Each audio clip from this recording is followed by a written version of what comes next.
Pete the Cat, The Great Leprechaun Chase. By James Dean. Tomorrow is St. Patrick's Day, and Peter teacher, Mr. G, is teaching about leprechauns. The only time you can catch one is on St. Patrick's Day.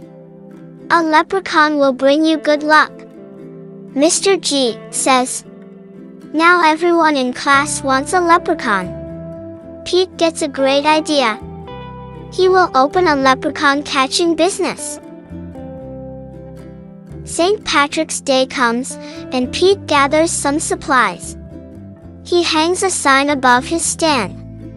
This will be easy, Pete thinks. Squirrel is Pete's first customer. Want a leprechaun? Squirrel says. I need good luck for my test. Cool. I'm on it, says Pete. Pete has a plan. He will follow a rainbow until he finds a leprechaun. Finally, Pete arrives at the end of the rainbow and finds Clover the leprechaun next to a pot of gold. Pete sneaks up behind Clover. Swoosh! But Clover is too fast. Did you think you could catch me so easily? He asks. Once there was a cat named Pete, who thought nabbing some luck would be neat.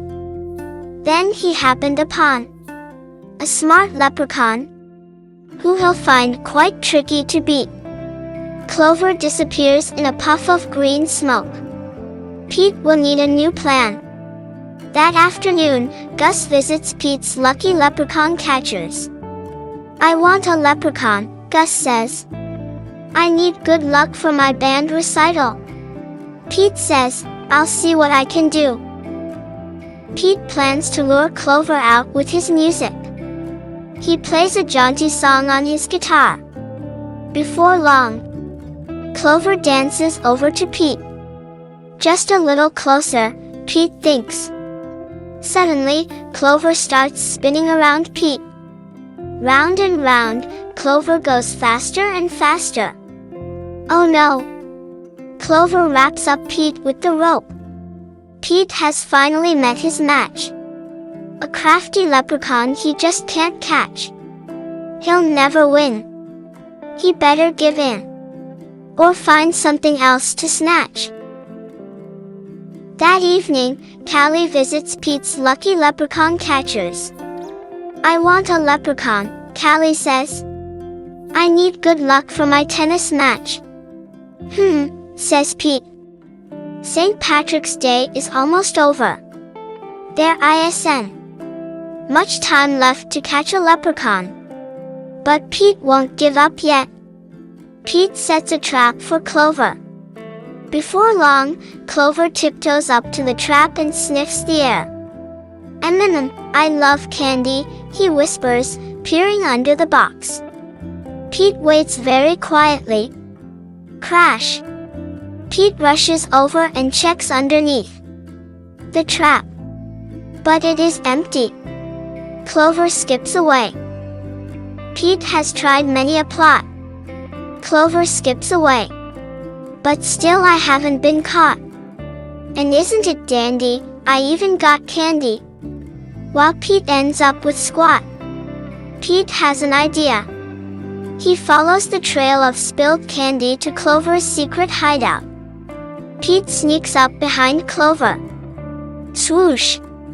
Pete finally catches Clover. Why do you want me?